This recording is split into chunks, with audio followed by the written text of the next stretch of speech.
Let's get back to the Irma stones. It's actually very nice to see 4 works, same subject matter in many ways, over a long period in her production, and how differently she actually approached things, but always with vigour. I'm sure very few artists would have chosen the yellow background she chose.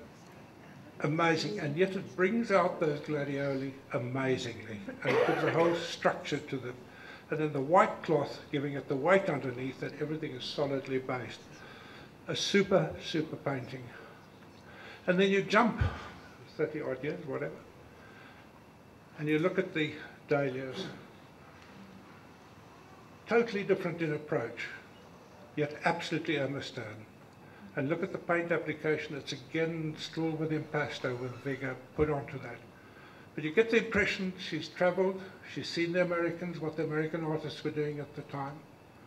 But also more importantly, from my own recollection, for the first time there were new paints coming into from outside, from which artists had not had access to before. And in this case, I believe, if I remember, was a Dutch manufacturer of paint by the name of Talens, T-A-L-N-E-N-S. And they came with a totally, slightly more vivid, punchy colours. And I'd like to believe that's what she used. And it comes through that yellow in that vase, or whichever colour you choose, has just got that extra vivid punch to it. Many people will tell you a later Irma stone is invariably not a good Irma stone. Well, that is an absolutely stunning Irma stone. You're not going to do much better than that one. And of course, dahlias, one of her beloved subjects, her best still lifes, invariably had dahlias in. And might I remind you, dahlias were the flower at the time. Today they're out of fashion. Nobody plants dahlias anymore, except the coloured people in Paro.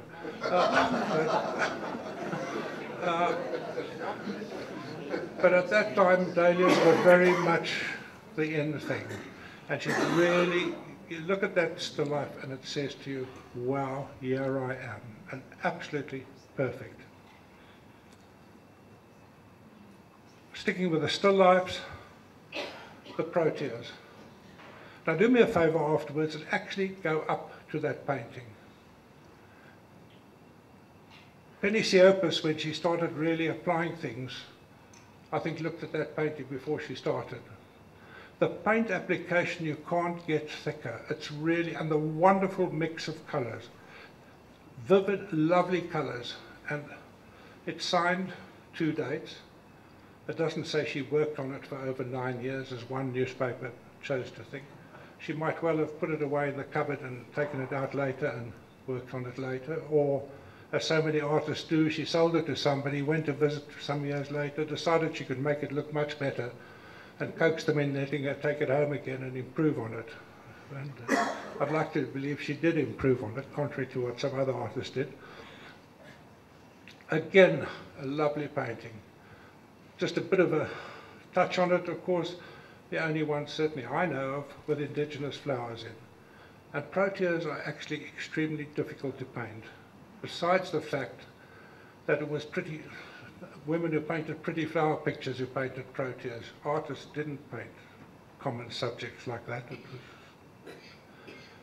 So it's unusual in that sense too, but a lovely combination of colour. But really look at that paint application and the whole technique.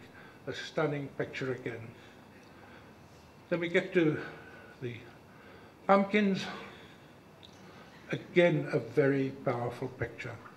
And what a juxtaposition of the pumpkins with the flowers, the vase. It's just an unusual. You'd expect fruit, not pumpkins. But it really comes across powerfully. Those magnolias are really, there's a plasticity there. You almost feel you can touch them. They come through so well. A super, super lot of paintings. And I have no doubt they'll do well. Well, I sincerely hope they're going to do well. I'd be very disappointed if they didn't do well. Certainly of a quality that hasn't come onto the market for very many years, and I've got no reason to believe that it'll come back again very soon.